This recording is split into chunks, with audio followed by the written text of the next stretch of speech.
The crosshairs held steady on a target that every instructor at Fort Benning said could not be hit. Staff Sergeant Elise Thorne pressed her cheek against the stock of her rifle and listened to the wind whisper secrets that most shooters would never hear. 1,247 meters downrange, a steel silhouette waited in a narrow gap between two Georgia pines. The target had stood there for 40 years, collecting dust in defeat in equal measure. Behind her, Sergeant First Class Brock Hessler was already writing her failure into his assessment notes. But Elise had learned to shoot from a man who never missed in valleys twice as unforgiving as this one.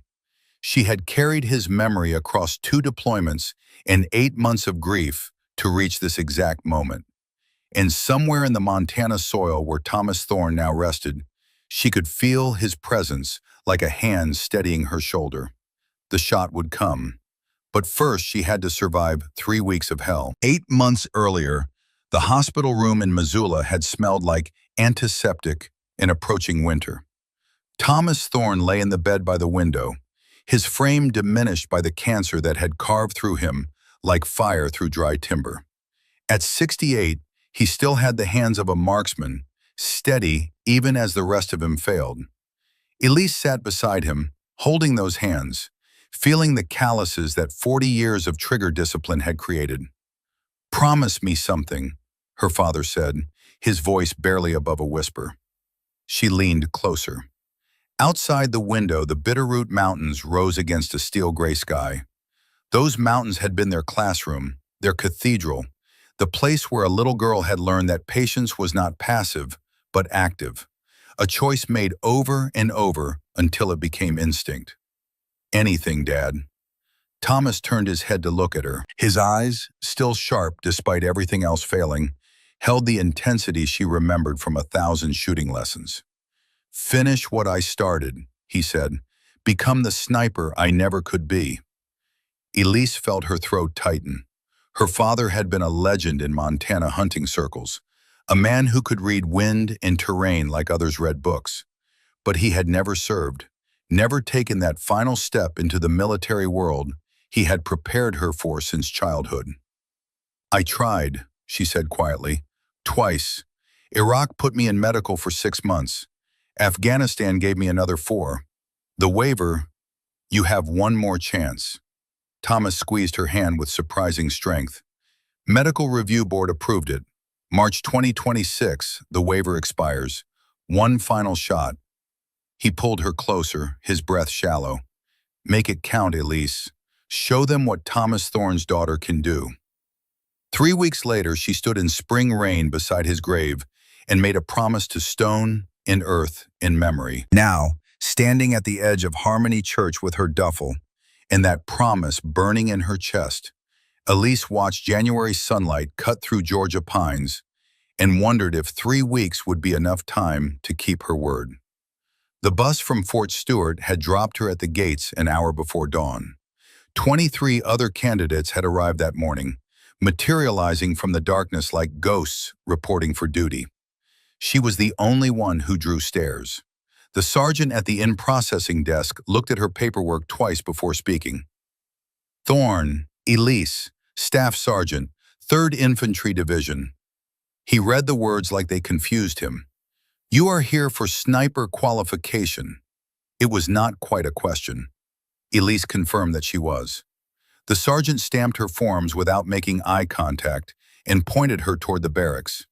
His silence said everything his words did not. The barracks hallway smelled like boot polish and institutional cleaner, and the particular brand of anxiety that came with knowing the next 3 weeks would break most of the men who walked through these doors. Elise found her assigned bunk in a bay with 11 other candidates, all of whom stopped talking when she entered. A specialist with movie star looks and a smirk to match watched her stow gear. She ignored him. A younger soldier, sandy-haired with nervous energy radiating from him like heat, offered a small nod from across the room. She returned it. The first formation came at 0500 the next morning. 24 candidates stood in 4 rows on cracked asphalt while the sun bled red over the tree line. Elise had positioned herself in the second row, invisible by design, But invisibility was not an option she would be permitted. Sergeant First Class Brock Hessler walked the formation like a man inspecting cattle he intended to slaughter. He was tall, broad through the shoulders, with a face that had settled into permanent disapproval sometime around his second deployment. Gray had begun to thread through his hair at the temples. His eyes, pale blue and cold as January sky, moved across the candidates with a detached assessment of a butcher selecting cuts. He stopped in front of each candidate long enough to make them uncomfortable, asked a question or two, then moved on. When he reached Elise, he stopped for considerably longer. "Staff Sergeant Thorne," he said, and the way he pronounced her name made it sound like something unpleasant he had discovered on his boot. "3rd Infantry Division." He paused, consulting his clipboard. "2 combat deployments, Iraq, Afghanistan." Another pause. "Highest marksmanship qualification in your battalion." He looked up from the paperwork, his eyes finding hers. "Medical waivers for both previous sniper course attempts. Shrapnel wound, Iraq. Compound fracture, Afghanistan." His smile held no warmth. "Tell me, Staff Sergeant, do you know why you are here?" Elise kept her eyes forward, her voice level. "To complete sniper qualification, Sergeant First Class." "Wrong." He said the word loud enough for everyone to hear.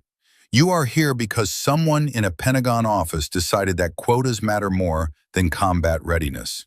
You are here because your battalion commander wanted to make a political statement. You are here because the Army has decided that standards are negotiable."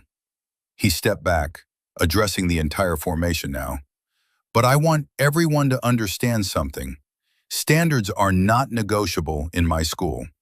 Quotas do not pass my course. And political statements do not survive 3 weeks of training designed to break soldiers twice your size." He turned back to Elise, his voice dropping to something almost gentle, which somehow made it worse.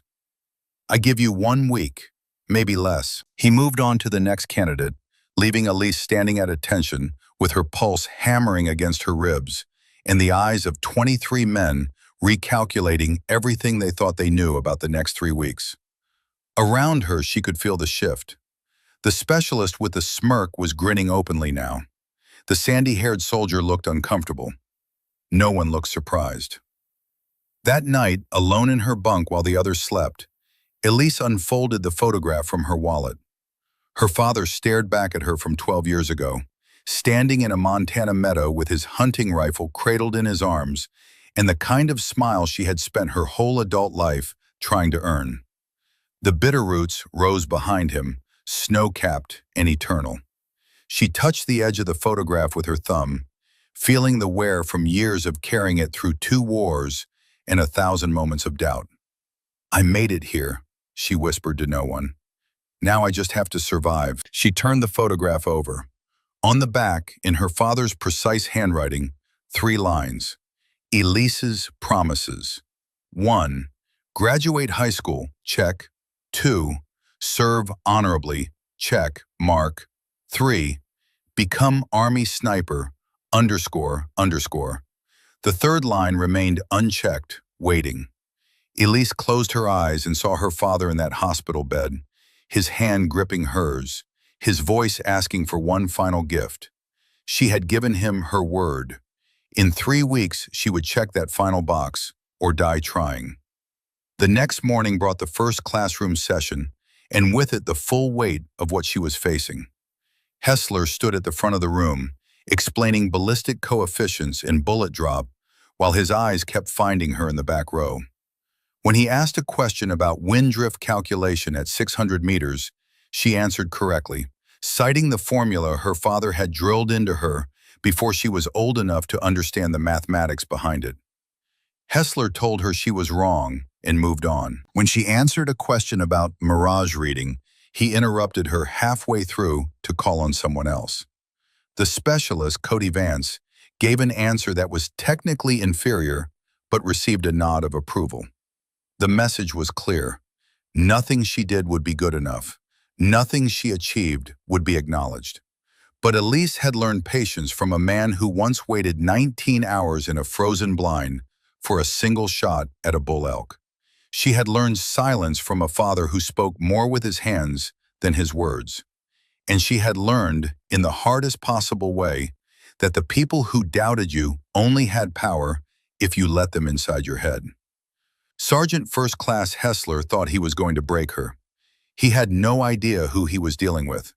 The classroom sessions continued for 3 more days, each one following the same pattern. Hessler would teach. Elise would know the answers. Hessler would find ways to dismiss, interrupt, or ignore her. The other candidates watched this dance with varying degrees of interest. Some amused, others uncomfortable, most simply grateful that they were not the ones in the crosshairs. On the 4th morning, something changed. A new instructor entered the classroom before Hessler arrived. He was older, mid-30s, with the kind of quiet confidence that came from having nothing left to prove. His uniform bore the tab and insignia of Special Forces. His eyes moved across the room with the patient assessment of a man who had learned to read people in places where misreading them meant death.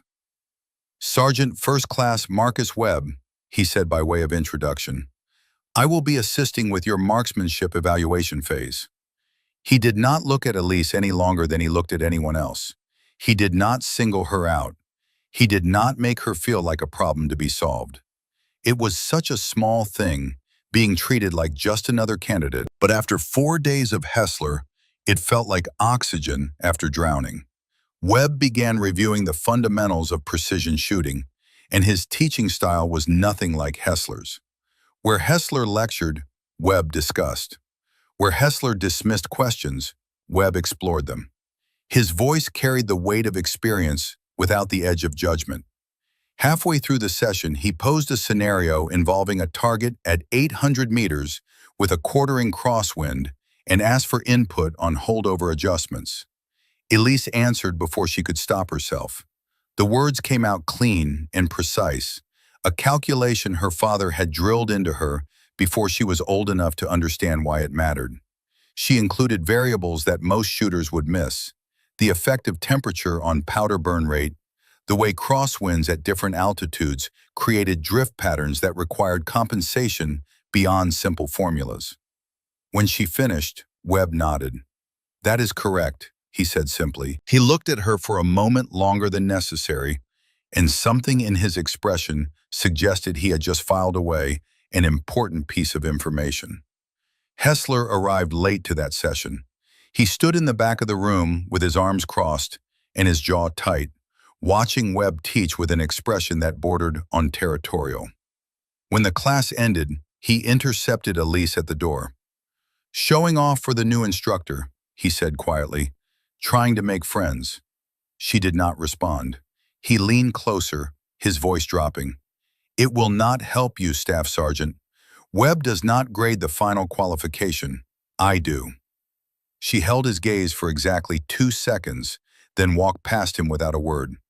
It was a small victory, but in a war of attrition, small victories were the only kind available. That evening, after the final formation and before lights out, Elise found herself alone on the path behind the barracks. The Georgia heat had broken with sunset, leaving the air almost breathable. She was reviewing wind formulas in her head when footsteps approached from behind. "Staff Sergeant Thorne." She turned. Marcus Webb stood a respectful distance away, his posture relaxed, but his attention focused. "Sergeant First Class," she acknowledged. Webb gestured toward the tree line. "Walk with me." They moved away from the barracks, toward a quiet area where conversations could happen without being overheard. Webb was silent for several paces, and Elise recognized the quality of that silence. He was measuring his words, choosing them with the same precision he probably applied to target selection. "Your answer today," he said finally, "the wind drift calculation. You included variables that are not in the standard curriculum." It was not quite a question, but Elise understood what he was asking. "My father taught me," she said. "He spent 40 years hunting in Montana. The mountains there, wind patterns change every 100 meters of elevation. You learn to account for things the textbooks do not cover, or you go home empty." Webb nodded slowly. "Thomas Thorne. It was not a question this time. Elise stopped walking. You knew him? Not personally, but I know the name. Webb turned to face her. Montana's shooting circles talk about him like he was a ghost. Man who could make shots that defied mathematics. They say he taught his daughter everything he knew. He paused, his eyes searching hers. They also say she might be better than he ever was. Elise felt something twist in her chest. Her father had been a legend in those mountains, a man whose name carried weight in hunting lodges and gun shops across 3 states. Being compared to him felt like both an honor and an impossible burden. I am trying to be, she said quietly. Webb was silent for a moment, then he spoke with careful deliberation. I want you to understand something, Staff Sergeant. I cannot protect you from Hessler. Course regulations give him authority over evaluation standards. But what I can do is ensure your performance is documented accurately. He met her eyes. If you are as good as your father's reputation suggests, the documentation will speak for itself. It was not a promise of help. It was something better, a promise of fairness, which in a system rigged against her might be the only advantage she would get. Thank you, Sergeant First Class. Webb shook his head. Do not thank me yet. Hessler is going to come at you harder now. He sees you as a threat to everything he believes about women in combat roles. He started walking back toward the barracks. There is something else you should know, he said over his shoulder. Hessler had a sister, Caroline. She tried for Ranger School back in 2011. Top of her class in basic, exceptional PT scores, everything you would want in a candidate. Webb stopped, turned. She made it through the first 2 phases. Then she broke. Complete psychological collapse. They found her talking to people who were not there, dissociating from reality. Medical discharge, psychiatric hold, the whole nightmare. Elise felt cold understanding settle in her stomach. Hessler thinks I am going to break the same way. No, Webb said. Hessler is terrified you are going to break the same way. That is why he is trying so hard to force you out before it happens. In his mind, he is protecting you from yourself. He walked away, leaving Elise alone with the Georgia night and a new understanding of the man who wanted to destroy her. Hessler was not just a bigot, he was a brother haunted by failure, fighting a war against a ghost. Understanding did not make her forgive him, but it made her more determined than ever to prove him wrong. The announcement came that evening during final formation. Tomorrow, Hessler said, his voice carrying across the assembled candidates, you will face your first live fire assessment. Known distance targets from 100 to 600 meters. Marksmanship fundamentals. The baseline that will determine who moves forward and who goes home early. His eyes found Elise in the formation. I expect some of you will find this assessment challenging, he continued. For some of you, it will be the moment you realize this course is beyond your capabilities. He smiled, but there was no warmth in it. I look forward to seeing who rises and who falls.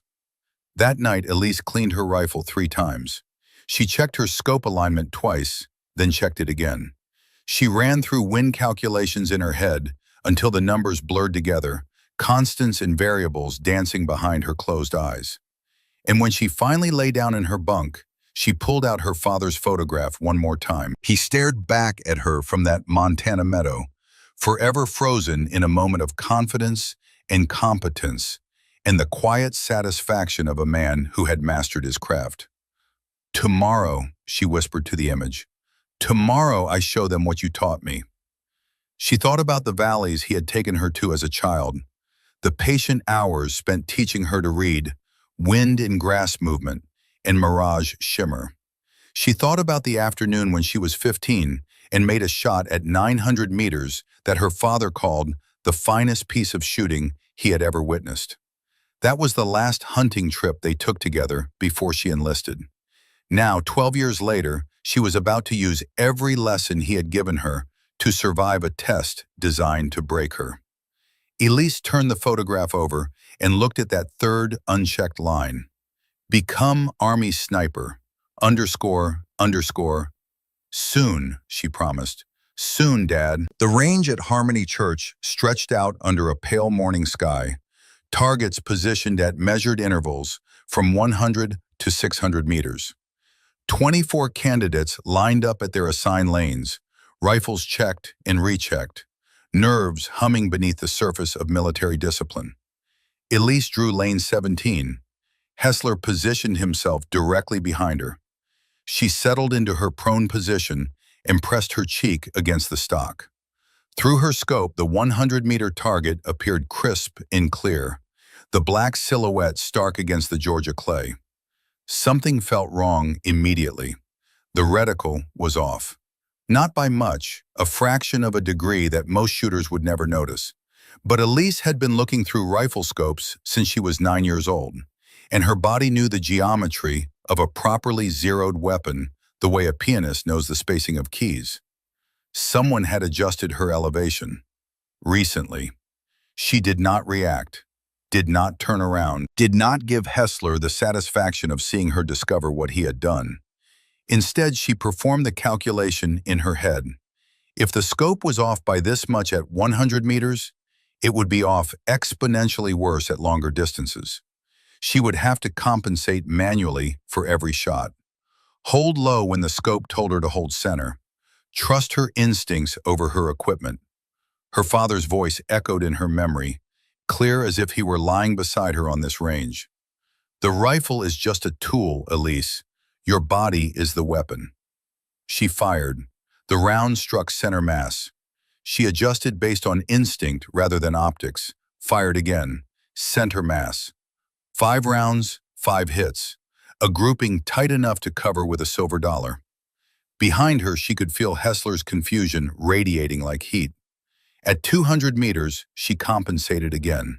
The mental mathematics became harder, the margin for error smaller. She fired, adjusted based on impact rather than aim point, fired again. Her grouping spread slightly, but remained well within qualification standards. 300 meters, 400. Each distance required new calculations, new compensations for the sabotage scope. Sweat trickled down her spine, not from the Georgia heat, but from the intense concentration required to shoot this well with corrupted equipment. At 500 meters, her grouping opened up more than she liked. Still qualifying, still passing, but not the exceptional performance she knew she was capable of. 600 meters arrived like a final exam she had not studied for. This was the make or break distance, the shots that separated competent soldiers from potential snipers. Elise settled her breathing and performed one last calculation. The scope was lying to her by almost a full minute of angle at this range. She would have to hold nearly 6 inches low to compensate. She fired. The round struck the target's chest, slightly left of center. A hit, but not perfect. She adjusted based on pure instinct, ignoring the lying reticle completely, and fired again, closer to center. Her final 3 rounds landed within inches of each other, a grouping that would have been remarkable even with properly zeroed equipment. When the scores were tallied, Elise had qualified, not at the top of the class, but solidly in the upper third. Webb announced the results with the same professional neutrality he applied to everything. Hessler stood beside him, his face flickering between disbelief and barely contained fury. After the range was cleared, Elise took her rifle to the armory for inspection. She removed the scope carefully, examined the adjustment turrets, and found exactly what she expected. The elevation dial had been moved 3 clicks from her zero. Someone had accessed her weapon between last night's cleaning and this morning's assessment. She stared at the turret for a long moment, feeling something cold and hard settle in her chest. This was not going to stop. Hessler would keep sabotaging, keep pushing, keep trying to force her out. Fine, if he wanted a war of attrition, she would give him one. Elise replaced the scope, zeroed it properly, and documented the settings with photographs on her personal phone. The next time he tried this, she would be ready. She was locking the rifle in the armory when Webb appeared beside her. "The scope was off," he said quietly. "It was not a question." Elise nodded. Can you prove someone else touched it? No, Sergeant First Class. Then I cannot take official action, Webb paused. But I can tell you this. What you did today, qualifying with equipment that was deliberately sabotaged, that is not something most soldiers could do. He met her eyes. And I can tell you something else. It is going to get worse. Elise nodded. She had expected as much. Webb started to walk away, then stopped. Your father would be proud, Staff Sergeant. The words hit harder than she expected. Elise stood alone in the armory, surrounded by the smell of gun oil and metal, and allowed herself one moment of grief for the man who should have been here to see this. Then she locked it down, squared her shoulders, and walked back into the Georgia heat. 3 weeks to go. 3 weeks to survive Hessler's sabotage, prove her worth, and make the shot that would fulfill her father's final request. The impossible shot. Target 17. Elise had not told anyone yet, but she had made up her mind the moment she heard about it. That target, the one no candidate had ever hit in 40 years of trying, would be hers. Not because she needed to prove anything to Hessler or Webb or the 23 men who were watching her every move, but because somewhere in the Montana soil, Thomas Thorne was watching too, and she had made him a promise. The stalking phase began on a Monday morning, with fog hanging low over the Georgia pines, like smoke from a battlefield that had not yet finished burning. Hessler gathered the candidates at the edge of a training area that stretched for miles into rough terrain, a landscape of ravines and thicket, and open ground designed to expose anyone who did not know how to disappear. This is where soldiers wash out, Hessler announced, his eyes finding Elise in the formation. This is where we separate those who can shoot from those who can hunt. Marksmanship gets you to this point. Fieldcraft determines whether you survive it. He smiled, and the expression held all the warmth of a January wind. Out there, accidents happen. Heat exhaustion, twisted ankles, soldiers who push too hard and break down. He let the words hang in the humid air. I expect we will lose a few of you this week. The exercise was straightforward in concept and brutal in execution. Each candidate would low crawl across 800 meters of varied terrain toward an observation post manned by instructors with high-powered optics. The goal was to reach a final firing position, identify a target, and take a shot without ever being detected. Detection meant failure. Failure meant starting over. 3 failures meant elimination from the course. Elise drew her sector assignment and felt something cold settle in her stomach. Sector 9. She had heard the other candidates talking about Sector 9 in whispered conversations after lights out. The northwest quadrant, the roughest terrain on the range. Rocky ground that would shred elbows and knees. Sparse vegetation that offered minimal concealment. And a final approach across 50 meters of nearly open grass. It was the sector that instructors reserved for candidates they wanted to break. She began her stalk at 0700. The first 200 meters were manageable, a shallow ravine with enough brush to mask her movement. She moved the way her father had taught her, inches at a time, feeling the ground before committing her weight, becoming part of the landscape instead of moving through it. The memory came unbidden. She was 12 years old, lying in a Montana meadow beside her father, while a mule deer buck grazed 100 yards away. He had his hand on her back, steadying her breathing, his voice barely a whisper in her ear. The deer knows you are here, Elise. He can feel you. But if you become the grass, become the earth, become nothing but patience and stillness, he will forget. He will decide you are not a threat. And then you will have your shot. She had lain there for 2 hours without moving, her young muscles cramping, her mind wanting to rush, to act, to do something other than simply exist in perfect stillness. When she finally took the shot, the buck never knew what killed him. That night, her father had told her she was a natural, that she had a gift most hunters spent decades trying to develop. She had not understood then what he meant. She understood now. The middle section of her stalk was harder. The rocky ground bit into her knees and elbows, drawing blood that she ignored. The sun climbed higher, and the temperature rose until the air itself felt like a weight pressing down on her back. Sweat soaked through her uniform and dried and soaked through again. She passed another candidate who had stopped moving, his face pale with heat exhaustion. She could not help him without compromising her own stalk. She kept moving. By early afternoon, she had reached the final approach, 50 meters of knee-high grass between her and the firing position. The observation post was directly ahead, instructors scanning with binoculars and spotting scopes, searching for any hint of movement, any break in the natural pattern of the vegetation. She could see Hessler among them, his optics sweeping the field with predatory focus. Elise lowered herself until her body was pressed flat against the earth. She could smell the grass, feel individual blades against her face. An ant crawled across her hand. She did not move. She began to flow rather than crawl.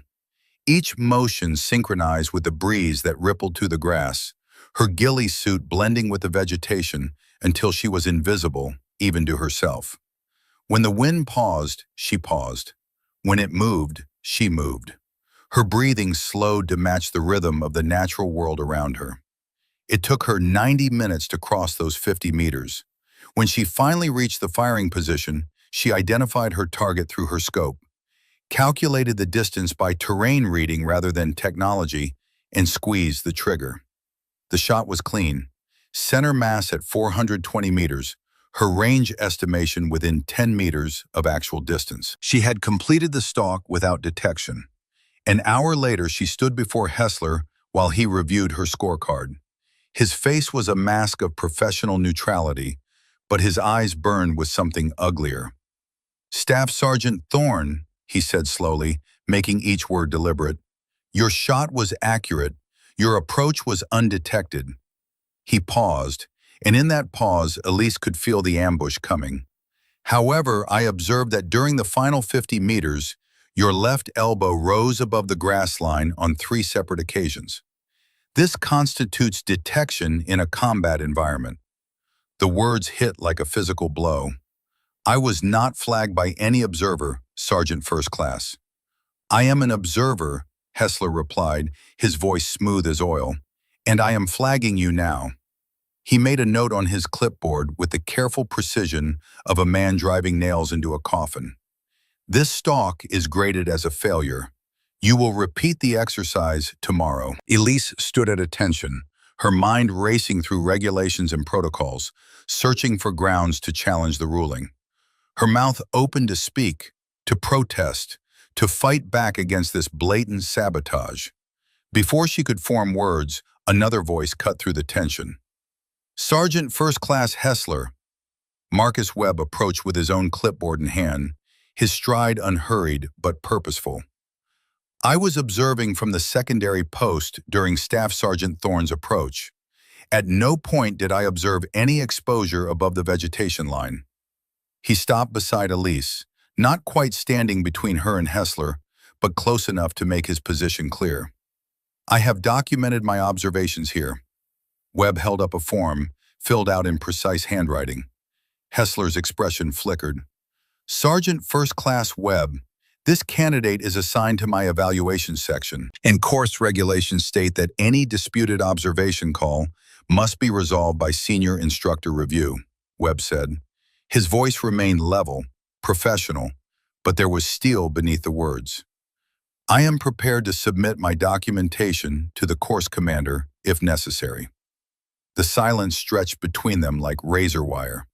Elise watched Hessler calculate his options, watched the fury build behind his eyes as he realized he had been outmaneuvered in front of a candidate he was trying to destroy. "Fine," Hessler said finally, the word clipped and sharp. "The stalk is graded as a pass." He turned to Elise, and when he spoke again, his voice had dropped to barely above a whisper, meant for her ears alone. "Congratulations, Staff Sergeant. You survived today." Webb nodded once to Elise, a gesture of acknowledgement so slight it could have been mistaken for nothing at all, and walked away. Hessler watched him go, then turned back to her. His voice was quiet now, intimate in a way that made her skin crawl. "You think you have won something here," he said. "You think having Webb in your corner changes anything."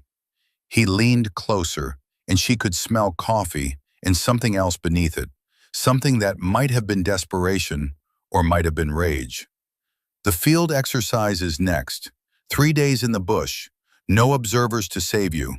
No regulations to hide behind. Just you and the terrain and every opportunity for something to go wrong." His smile was cold and terrible. "I have seen soldiers like you before, Staff Sergeant. Soldiers who think talent is enough. Soldiers who believe they are special." He shook his head slowly. "The field breaks all of them. Every single one." He walked away, leaving Elise standing alone on the range with the Georgia sun burning down on her shoulders, and the weight of what was coming pressing against her chest like a stone. That evening, she found herself behind the barracks, cleaning her rifle with mechanical precision, while her mind worked through the mathematics of survival. 3 days in Sector 9, 72 hours of Hessler looking for any excuse to fail her, any moment of weakness he could exploit. Footsteps approached across the gravel. "Staff Sergeant." She looked up. A young soldier stood a respectful distance away, sandy-haired and lean, with the nervous energy of someone who had not yet learned to hide what they were feeling. "Private First Class Garrett Caldwell," he said. "We are in the same bay." Elise nodded. She had noticed him. The kid who offered the small nod on her first day, who tried too hard during physical training, who struggled with any exercise that required silence. "Can I help you, Private?" Caldwell shifted his weight, clearly uncomfortable. "I saw what happened today, on the range, with Hessler." He paused, then continued in a rush. "I am washing out, Staff Sergeant. Stalking assessment tomorrow and I cannot do it. I cannot be quiet. Where I am from, in the mountains back home, you make noise when you move through the woods. Let the bears know you are coming. Keep the mountain lions aware. Being silent means being prey." He looked at her with something close to desperation. "But here, silent is the only thing that matters, and I do not know how to do it." Elise studied him. Caldwell was maybe 22, with calluses on his hands that suggested hard labor and an accent that placed him somewhere in Appalachia. First-generation military, she guessed. Family of coal miners or loggers. The kind of kid who joined up because it was the only way out of a town where the mines were closing and the future looked like a slow death. "Where are you from, Private?" "Eastern Kentucky, place called Harlan County, coal country." Elise nodded slowly. She understood now. In those mountains, making noise was survival. You announced yourself to the wildlife. You called out to your crew in the mines. Silence meant something had gone wrong. Teaching him to be a sniper meant teaching him to override every instinct that had kept him alive for 22 years. "I cannot help you officially," she said. "If Hessler catches us training together, he will use it against both of us." Caldwell's face fell. "But," Elise continued, "if you happen to be practicing your stalking technique behind the training area after dark, and I happen to be walking past and notice some things you could improve, that would not be official instruction. That would just be one soldier helping another." Hope flickered in Caldwell's eyes. "Thank you, Staff Sergeant." "Do not thank me yet. Meet me behind the range office at 2100. Bring your ghillie suit." After Caldwell left, Elise sat alone with her rifle and her thoughts. She knew what she was risking. Hessler was watching for any excuse to accuse her of fraternization, of improper conduct, of anything that would justify removing her from the course. But her father's voice echoed in her memory, clear as morning light on Montana snow. "A true marksman protects, Elise, always. That is the difference between a shooter and a sniper. A shooter takes life. A sniper preserves it. Sometimes that means pulling a trigger. Sometimes it means teaching someone else how to survive." She had made a promise to her father. Part of that promise was becoming the kind of soldier he had raised her to be, even if it meant risking everything. At 2100 hours, she met Caldwell in the darkness behind the range office. For the next 2 hours, she taught him everything she knew about moving through terrain without being seen. How to read vegetation for natural concealment. How to use shadows and angles to disappear even in sparse cover. How to think like prey instead of predator, because the best hunters understood both sides of the equation. Caldwell was a quick study, absorbing information with the desperate focus of someone fighting for survival. By the time full darkness fell, he had repositioned himself 3 times, each location better concealed than the last. They were reviewing his observation angle when the flashlight hit them. Hessler emerged from the darkness like a nightmare given form, his beam sweeping across both of them, lingering on their proximity, on the compromising optics of a male and female soldier alone together in the woods at night. "Well," he said, and the satisfaction in his voice was unmistakable. "What do we have here?" Elise stood immediately, her spine straight, her voice level. "Sergeant First Class, I was providing peer instruction on observation positioning." "Peer instruction?" Hessler repeated the words like they amused him. "At 2200 hours, in a concealed position, with a male candidate." He shook his head slowly, his smile growing. "That is not what this looks like, Staff Sergeant." Caldwell started to speak, but Hessler cut him off with a gesture. "Private First Class Caldwell, you will return to your barracks immediately. We will discuss your performance failures tomorrow." He waited until Caldwell had disappeared into the darkness, then turned back to Elise. "Fraternization," he said, pulling out his notebook. "Against regulations. Grounds for immediate removal from the course." He stepped closer, his voice dropping. "I have been looking for something concrete, Staff Sergeant. Something that even Webb cannot explain away. Something documented and undeniable." His pen moved across the page. "I think I just found it." Elise kept her voice steady, her hands relaxed at her sides. "Nothing inappropriate occurred, Sergeant First Class. I was helping a fellow candidate improve his fieldcraft. Army Regulation 350-1 explicitly authorizes peer training between candidates of the same course. AR 350-1 assumes the peer training is appropriate and professional," Hessler countered. 2200 hours. Isolated location. History of contact between you two." He closed the notebook. "I will be submitting this for formal review. In the meantime, you are restricted to barracks outside of scheduled training events." He turned to leave, then paused. "The field exercise begins in 36 hours, Staff Sergeant. I suggest you spend that time thinking about your future, because right now it is entirely in my hands." He disappeared into the darkness, leaving Elise alone with the insects and the silence and the crushing weight of everything she stood to lose. She walked back to the barracks slowly, her mind working through scenarios and outcomes. Hessler would push the fraternization accusation.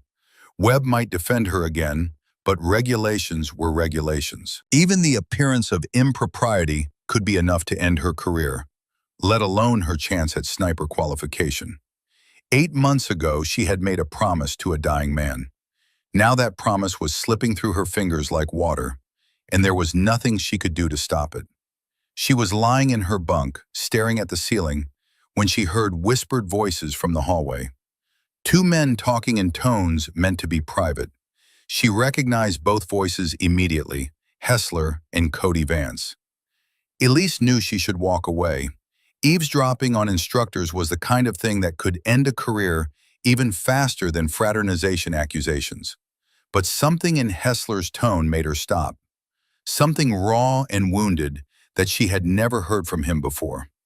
She moved to the window, staying in shadow, and listened. "You do not understand," Hessler was saying. "You think this is about standards, about maintaining the integrity of the program. It is not. It was never about that." Vance's response was too quiet to hear clearly. "My sister wanted to be a ranger," Hessler continued, his voice thick with something that sounded almost like grief. 15 years ago, Caroline, she was strong, fast, smart, top of her class at basic. Everyone said she had what it took. He paused, and Elise heard him take a breath that shook slightly. She made it through the first phase, then the second. Everyone was watching her. The whole family, the whole army, it felt like. Our father told her she was going to make history, first female ranger in 3 generations of Hesslers. The silence stretched. And then she broke, Hessler said quietly. Week 5, just collapsed, could not take another step. They found her in her rack at 0300, talking to people who were not there. Complete psychological break. Dissociation, the doctors called it. When Vance spoke again, his voice carried a different quality, quieter, almost gentle. What happened to her? Medical discharge, 6 months in a VA psychiatric ward. Hessler's voice had gone flat, emotionless in the way that people sound when they are talking about pain, too deep for inflection. When she got out, she was not the same person. Lives in a group home now in Alabama, cannot hold a job, cannot maintain relationships. Our father will not speak her name. Another pause, longer this time. He says she embarrassed the family, embarrassed him. Elise heard footsteps, pacing. Every time I see a woman walk through those gates thinking she can do what men do, I see Caroline, Hessler said. I see what this place did to her, what the pressure did, what the expectations did. His voice dropped to barely above a whisper. I am not trying to be cruel, Vance. I am trying to prevent it from happening again. I am trying to save them from themselves. Vance said something Elise could not quite hear. Then Hessler responded, his voice returning to its familiar hardness. Thorne is different. I know that. I can see she has something most soldiers never develop. But that is exactly what makes her dangerous. The more talented they are, the harder they push. The harder they push, the worse the break when it comes. He paused. I am going to give her every opportunity to quit, every chance to walk away before this place destroys her. If she is smart, she will take it. Elise stepped away from the window, her heart pounding. Hessler was not simply a bigot. He was a broken man fighting a battle against a ghost, trying to prevent a tragedy that had already happened from happening again. His cruelty toward her was not really about her at all. It was about Caroline, about guilt, about 15 years of watching his sister exist in a psychiatric twilight and knowing he had not been able to save her. Understanding did not make her forgive him. It did not excuse the sabotage, the false accusations, the systematic campaign to force her out. But it explained the depth of his hatred in a way that simple prejudice never could. And it made her more determined than ever to prove him wrong, not just for herself, not just for her father, but for Caroline Hessler, who had broken under pressure that Elise was going to survive. The announcement came the next morning during formation. The field exercise begins at 0500 tomorrow, Hessler read from his clipboard. 72 hours in your assigned sectors, stalking assessments, observation exercises, unknown distance engagements. Scoring will be based on stealth, accuracy, and mission completion. His eyes found Elise. Anything below 70% means failure.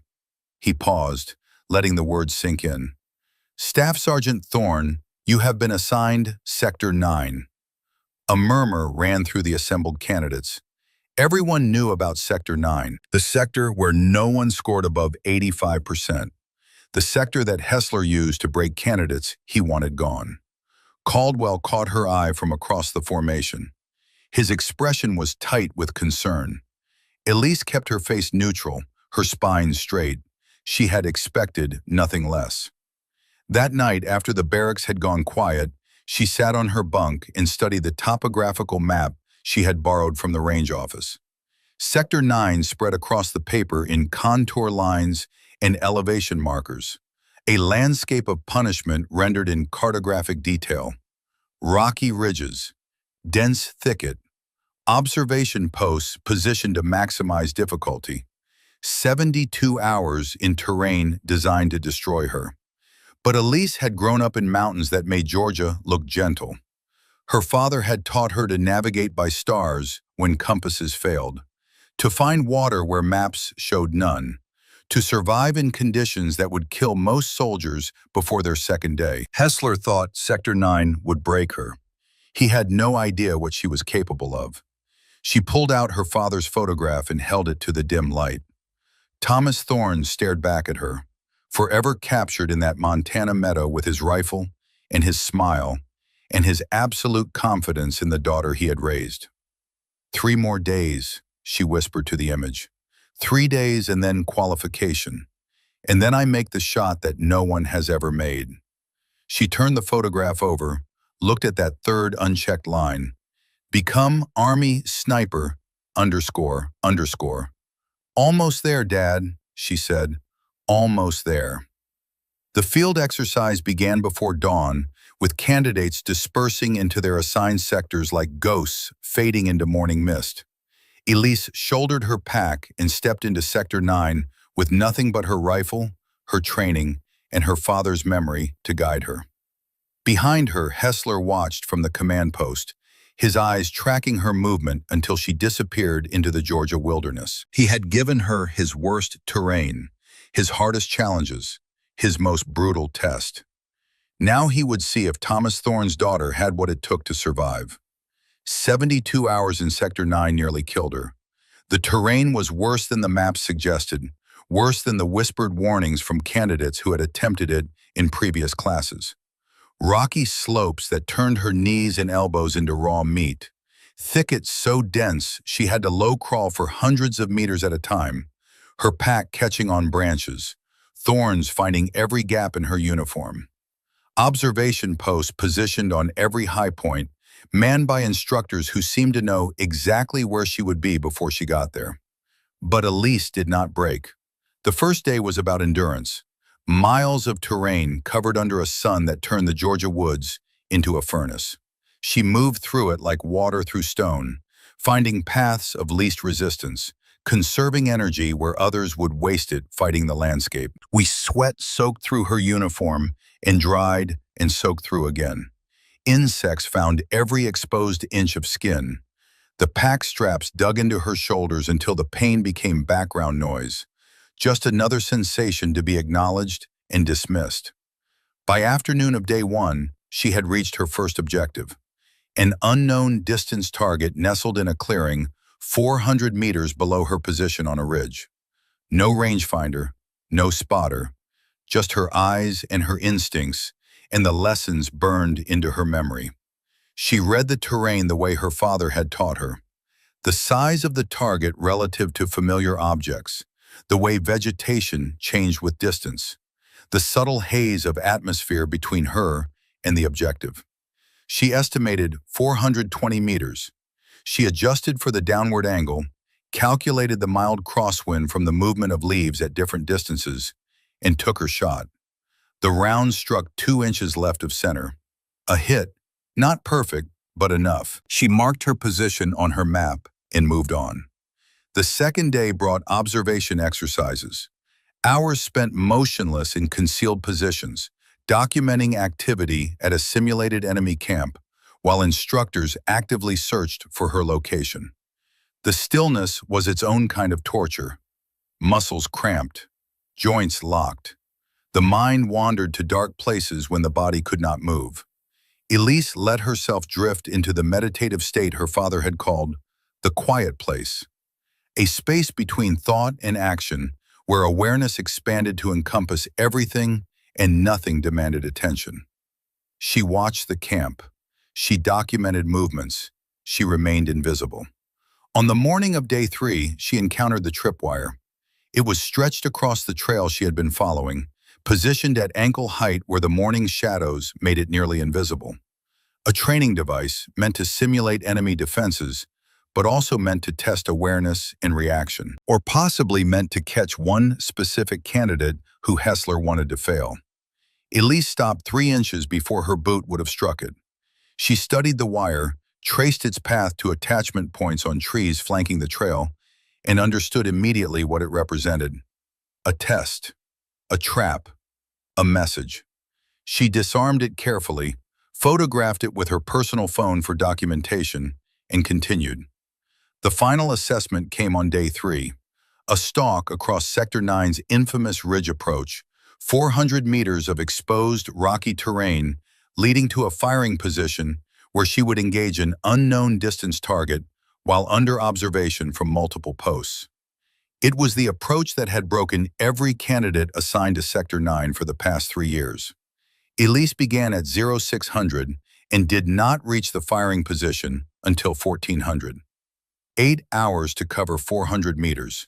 She moved when shadows moved. She breathed when wind breathed. She became part of the rock and scrub and unforgiving Georgia earth until even she could not tell where the landscape ended and she began. When she finally settled into position, found her target through her scope, and calculated the distance at 680 meters, her hands were steady and her breathing was calm. She took the shot, center mass. That evening, when scores were posted, her name sat at the top of the Sector 9 results. 91%, the highest score ever recorded in that sector in the 40-year history of the course. Hessler stood at the scoring board, staring at the numbers like they were written in a language he could not quite comprehend.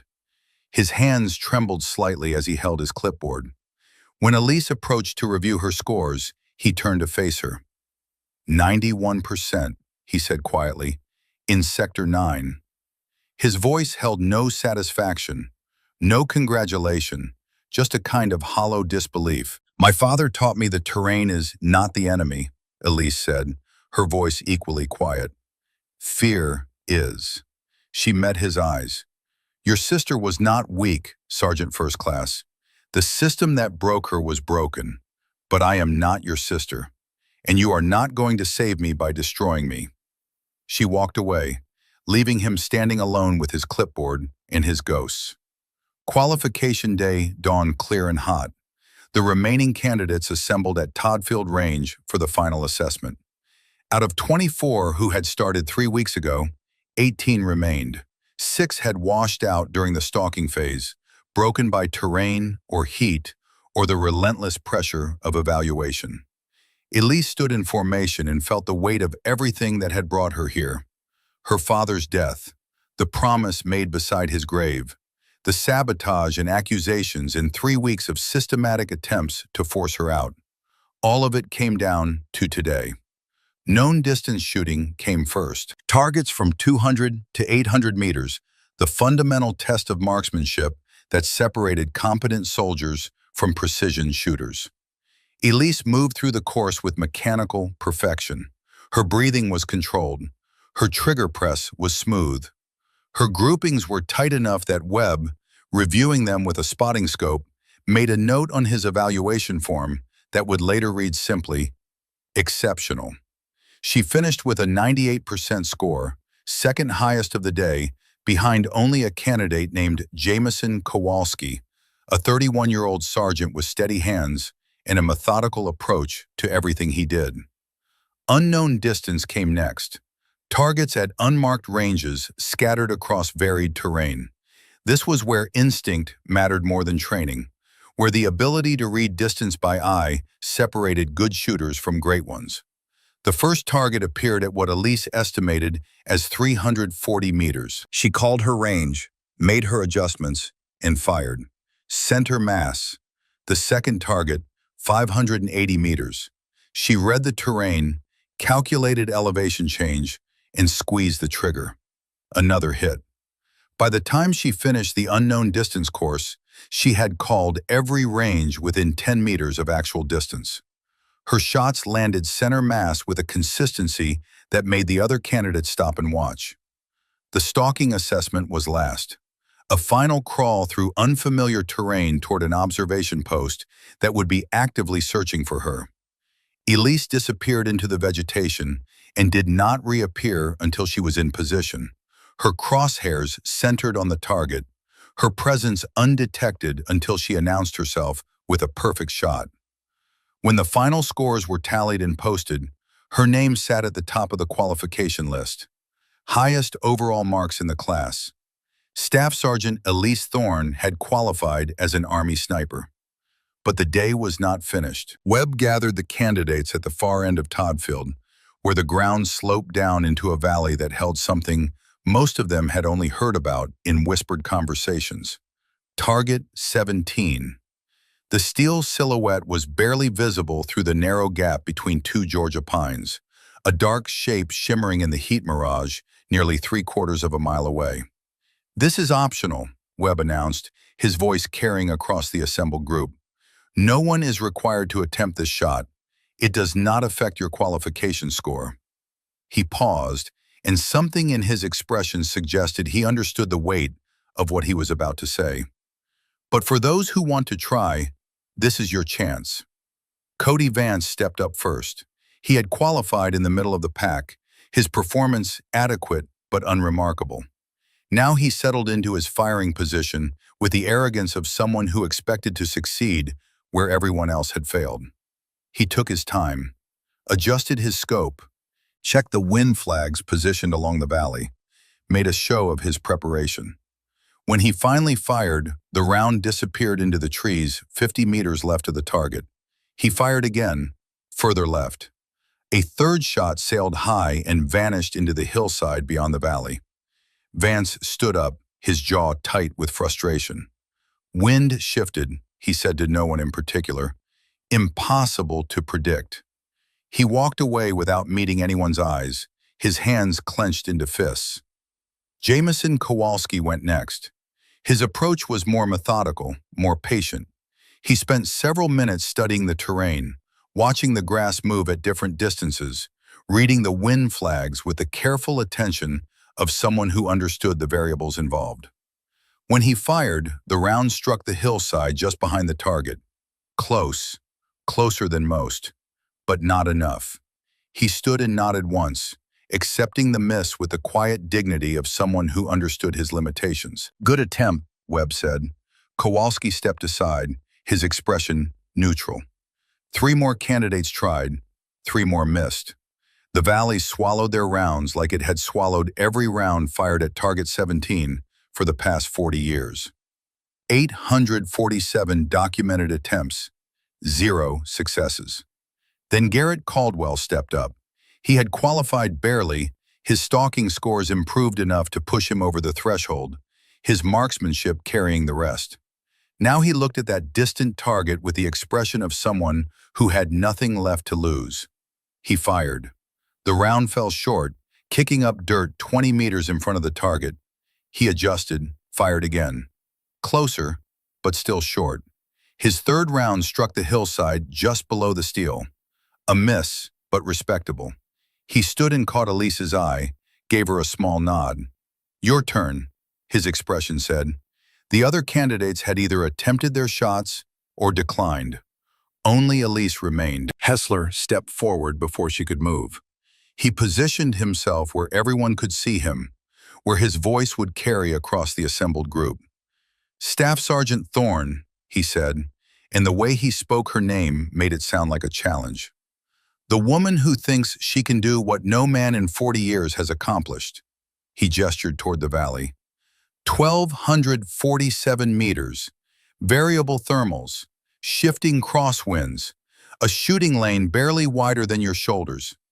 He smiled, but there was no warmth in it. "No one can make that shot." The words hung in the air like smoke from a distant fire. Every candidate was watching. Kowalski stood with his arms crossed. Caldwell's face was tight with anticipation. Vance had returned to watch, his expression caught between hope and dread. Webb stood to the side, his face unreadable. And somewhere beyond them all, in the observation post on the ridge, Colonel Patricia Drummond watched through high-powered optics. Elise walked to the firing position and lowered herself to the ground. The prone position felt familiar, comfortable, like coming home after a long journey. She pressed her cheek to the stock and found the target through her scope. The steel silhouette danced in the heat mirage. The wind flags along the valley contradicted each other, pointing in 3 different directions. The gap between the pines looked impossibly narrow from this distance. She ignored all of it. Instead, she watched the grass. At 200 meters, the blades bent slightly left. At 400, they showed a different pattern, a circular motion that suggested thermal lift. At 600, the movement intensified. At 800, it changed again. She built a picture in her mind of how the air was flowing through that valley, layer by layer, current by current. She felt the rhythm of it, the pulse of thermals rising from the creek bed, the pause between gusts when the air held still for just a fraction of a second. Her father's voice whispered in her memory, clear as if he were lying beside her on this range. The rifle is just a tool, Elise. Your body is the weapon. The bullet is just metal. You are the guidance system. The scope shows you one truth. Your instinct shows you another. Trust the one that comes from 40 years of watching wind move through mountain valleys. She made her adjustments. 12 minutes of angle elevation, 4 minutes left for windage, a hold point that contradicted every chart she had ever studied, every formula she had been taught, a hold point that no manual would ever recommend. Behind her, Hessler's voice cut through the silence one more time. She is going to miss, he announced loud enough for everyone to hear, just like everyone else. Elise exhaled slowly. Her finger found the trigger. The world narrowed to a single point of focus. Steel and wind in the space between heartbeats. She squeezed. The rifle kicked against her shoulder. The sound of the shot rolled across the valley like thunder, echoing off the ridges and fading into the Georgia pines. The round left the barrel at 2,800 feet per second and began its long journey toward a target that 40 years of shooters had failed to hit. Elise kept her eye pressed to the scope. She watched the bullet trace its arc through the shimmering air, dropping and drifting exactly as she had calculated. 1 second. The round passed the halfway point, still tracking true. 1.5 seconds. It entered the gap between the pines, threading the narrow lane with inches to spare on either side. Then the sound reached her. Clang. Steel on steel. The unmistakable ring of a bullet striking its target. The sound carried back up the valley like a bell, announcing something that had never happened before. For a moment, no one moved. No one spoke. The candidates stood frozen, their minds struggling to process what their ears had just told them. Then Garrett Caldwell let out a whoop that shattered the silence. He pumped his fist in the air and shouted something that was half prayer and half celebration. Jamison Kowalski started clapping, slow at first, then faster. Another candidate joined him. Within seconds, half the group was applauding, their faces split with grins of genuine amazement. Elise rose from her prone position and stood facing the valley. Her hands were steady, her breathing was calm. Inside, something that had been coiled tight for 3 weeks finally began to release. She had done it. The shot that no one could make. The target that had defeated every candidate for 40 years. She had threaded a bullet through an 8-foot gap at nearly 3/4 of a mile and hit steel on the first attempt. Webb approached her with something approaching reverence in his eyes. He extended his hand and she shook it.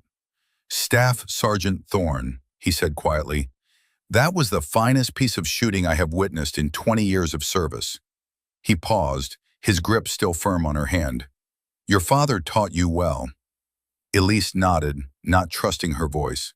She thought of the photograph in her wallet, of the man who had stood in a Montana meadow and shown a little girl how to read the wind, of the lessons that had outlived him by more than a decade and just proven their worth in front of everyone who had ever doubted her.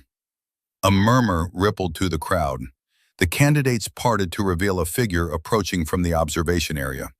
Colonel Patricia Drummond moved with the crisp efficiency of a career officer, her silver eagles glinting in the afternoon sun. She was in her early 50s, with gray hair pulled back in a tight bun, and eyes that had seen enough of military life to be surprised by very little. She stopped in front of Elise and studied her for a long moment. "Staff Sergeant Thorne," the colonel said, "I was observing from the command post." She glanced toward the valley where Target 17 still stood, its steel surface now bearing a fresh dent in the center of mass. I understand you just accomplished something that has never been done in the history of this school. Yes, ma'am, Elise replied. Drummond nodded slowly. I reviewed your file before you arrived here. Top marksmanship scores in your battalion. 2 combat deployments. Consistently outstanding evaluations. She paused. I also reviewed the reports filed during your time in this course. The allegations, the disputes, the pattern of resistance you encountered from certain instructors. Elise said nothing. There was nothing to say. I want you to know, Drummond continued, that I will be personally reviewing the conduct of this course. But right now, I want to ask you one question. She gestured toward the impossible target. How did you make that shot when no one else could? Elise thought about all the technical explanations she could offer. The wind reading techniques, the thermal calculations, the instincts honed over a lifetime of shooting in difficult terrain. But those were not the real answer. My father always said that impossible just means no one has done it yet, she said quietly. He taught me to shoot in valleys like that one, taught me to read the wind by feel instead of by formula. She looked toward Target 17. He died 8 months ago, before I could show him what I learned, before I could prove that his lessons were worth something. She paused, feeling the weight of the promise she had made beside a Montana grave. I have been waiting to prove that his lessons were worth everything. Drummond was silent for a moment, then she nodded. They were worth everything, Staff Sergeant. She turned to Webb. Make sure this shot is properly documented. I want it in the official record. Webb saluted. Yes, ma'am. As Drummond walked away, Elise became aware of another presence. Hessler stood at the edge of the group, his face a mask of barely controlled emotion. Rage flickered in his eyes, but beneath it was something else. Something that looked almost like recognition. He walked toward her slowly, each step deliberate. The other candidates fell silent, watching. When he reached her, he stopped and stared at her for a long moment. Then he pulled out his clipboard, the same clipboard he had used to document every alleged failure, every fabricated violation, every attempt to force her out of his school. Target 17, he said, his voice flat and mechanical. Staff Sergeant Elise Thorne, first round, center mass. He wrote the words with precise strokes, his hand trembling slightly. When he finished, he tore off the form and handed it to Webb. Then he turned back to Elise. For a moment, she thought he might say something, might acknowledge what she had accomplished, might admit that everything he had believed about her was wrong. Instead, he simply looked at her with eyes that held too many emotions to name. Then he turned and walked away without another word. Caldwell appeared at Elise's side, his face glowing with barely contained joy. You did it, he said, his voice thick with emotion. You actually did it. He shook his head in amazement. Staff Sergeant, I have never seen anything like that in my life. Elise watched Hessler's retreating figure, the man who had tried to break her, the man whose sister's failure had twisted him into someone who could not see past his own pain, the man who had just been forced to document in his own handwriting the proof that everything he believed was wrong. It is not over yet, she said quietly. Caldwell frowned. What do you mean? You made the shot. You passed qualification. What else is there? Elise turned to face him. Graduation, she said, and whatever comes after. Because she knew men like Hessler, knew that they did not accept defeat gracefully, knew that the next 24 hours would determine whether her victory here meant anything at all. But for now, in this moment, she allowed herself to feel what she had earned. She was going to be a sniper, and no one would ever be able to take that away from her. That evening, after the celebrations had faded and the other candidates had dispersed, Elise found herself alone at Toddfield Range. She stood at the firing line where she had made the shot that changed everything. The valley stretched out before her, painted gold and orange by the setting sun. Target 17 was barely visible through the gap in the pines, a dark shape against the distant hillside. She pulled her father's photograph from her pocket and held it up to the fading light. I wish you could have seen it, she whispered. "I wish you could have been here." The wind moved through the valley, rustling the grass at different distances, creating patterns she could read as easily as words on a page. Her father had given her that, the ability to see what others could not, to feel what others would never understand. She had come here to prove that his lessons mattered, that his memory deserved to be honored, that the little girl he had taught to shoot in Montana meadows had become something remarkable. She had done all of that, but she had also discovered something else. She was not just her father's legacy. She was her own person, her own soldier, her own kind of warrior. Elise turned the photograph over and looked at that list on the back. Elise's promises. 1. Graduate high school. Check. 2. Serve honorably. Check. 3. Become Army sniper. __. She pulled a pen from her pocket and carefully drew a check mark beside the third line. The promise was kept. She tucked the photograph back in her wallet and took one last look at the valley. Tomorrow would bring graduation, official recognition, the sniper qualification badge that marked her as one of the elite. But tonight, she stood alone with the wind and the memory of a shot that 40 years of history said could not be made. She had proven them all wrong. The graduation ceremony began at 1000 hours under a cloudless Georgia sky. 18 candidates stood in formation on the parade ground, their uniforms pressed sharp, their faces carrying the quiet pride of soldiers who had survived something that most would never attempt. Family members and fellow soldiers filled the observation area, cameras ready to capture the moment when ordinary soldiers became something more. Colonel Drummond took her position at the podium and surveyed the formation with the measured gaze of someone who understood exactly what these men and women had endured. "Today," she began, "you join an elite community. The skills you have developed here will make you force multipliers on any battlefield. The discipline you have demonstrated will serve you for the rest of your careers." She paused, her eyes moving across the formation. "But I want to speak about something beyond skills and discipline. I want to speak about what it means to exceed expectations." Her gaze found Elise. "Every generation believes it knows what is possible. We set limits based on what has been done before. We define boundaries based on what we think we understand." She let the words settle. "And then every so often, someone comes along who shows us that our limits were never real, that our boundaries were just lines we drew ourselves." She looked across the assembled candidates. This class produced something remarkable, a moment that will be remembered long after the paperwork is filed and the certificates are framed. A shot that rewrote what this school believes is achievable. She nodded slowly. That kind of excellence does not just reflect on one soldier. It reflects on all of you. It raises the standard for everyone who comes after. The ceremony proceeded through its formal elements. Names called, certificates presented, handshakes exchanged. Each candidate walked to the front, received their qualification, and returned to formation as a certified Army sniper. When Elise's name was called, something shifted in the atmosphere. The applause was louder, the attention more focused. She walked to the front with her spine straight and her eyes forward, aware that this moment would define how many people saw her for years to come.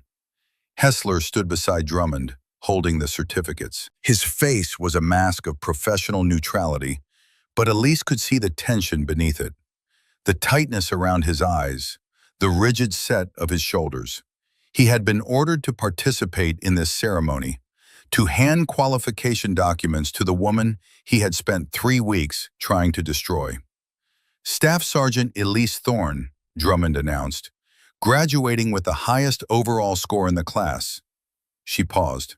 And the first candidate in the 40-year history of this school to successfully engage Target 17 during qualification. The applause swelled. Drummond handed her the primary certificate, then gestured for Hessler to present the special commendation documenting her historic shot. Hessler stepped forward. Their eyes met. For a long moment, neither of them moved. Elise saw everything in his gaze. The resentment that would probably never fully fade. The grudging recognition he could no longer deny. And beneath it all, something that looked almost like exhaustion. The weariness of a man who had fought a battle he was never going to win. He handed her the commendation. His fingers brushed hers as the paper changed hands. Then he leaned closer, his voice dropping to a whisper that only she could hear. "Your father would be proud," he said. "I could not save Caroline, but you saved yourself, and maybe you saved me from making the same mistake again." He stepped back and offered his hand. She shook it. It was not forgiveness, it was not redemption, but it was acknowledgement, and sometimes that was enough. Elise returned to formation. The ceremony continued. More names, more certificates, more applause. When the final candidate had been recognized, Drummond dismissed the formation and the crowd surged forward to congratulate the graduates. Families embraced their soldiers. Cameras flashed. Voices overlapped in a chaos of celebration. Elise stood slightly apart, watching the scene unfold. Kowalski shook hands with what looked like his father. Vance posed for photographs with a woman who might have been his wife. Before she could slip away, Garrett Caldwell appeared in front of her, still grinning like he had won the lottery. "Staff Sergeant," he said, his voice thick with emotion, "I would not be standing here if it were not for you." He extended his hand, then seemed to think better of it, and pulled her into a brief, awkward hug that somehow felt exactly right. "You taught me more than stalking," he said quietly. "You taught me what it means to be the kind of soldier who lifts others up." He stepped back, his eyes shining. "Harlan County does not produce many snipers, but it produced one today, because of you." Elise felt her throat tighten. She nodded once, not trusting her voice. Caldwell gave her a final salute, informal, heartfelt, and disappeared back into the crowd. A moment later, Webb appeared beside her. "Staff Sergeant," he said, "a word."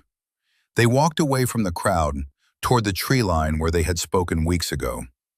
"The fraternization investigation," Webb said without preamble. "Colonel Drummond reviewed the evidence and dismissed it this morning. Hessler's report was found to be without merit." Elise felt relief wash over her. "There is something else," Webb continued. "Hessler has been removed from the instructor cadre. He will be reassigned within the month." He met her eyes. "What you accomplished here changed more than just Target 17's record. You changed what people think is possible." He started to walk away, then paused. "Every female soldier who comes through this program after you will have an easier path because of what you proved." Then he was gone, leaving Elise alone with the Georgia pines and the weight of what she had accomplished. She walked to her car as the sun began to set. In her wallet, her father's photograph rested against her new qualification certificate. On the back of that photograph, 3 lines. All of them checked now. All promises kept. Elise drove away from Fort Benning as the last light faded from the sky, leaving behind the range where she had made the impossible shot, the barracks where she had survived 3 weeks of hell, the school that had tried to break her and failed. Somewhere in the Montana soil, Thomas Thorne rested, and somewhere in the wind moving through Georgia valleys, his daughter carried forward the lessons he had given her. Staff Sergeant Elise Thorne, United States Army sniper, the woman who made the shot that no one could make. The story was finished, but her journey was just beginning.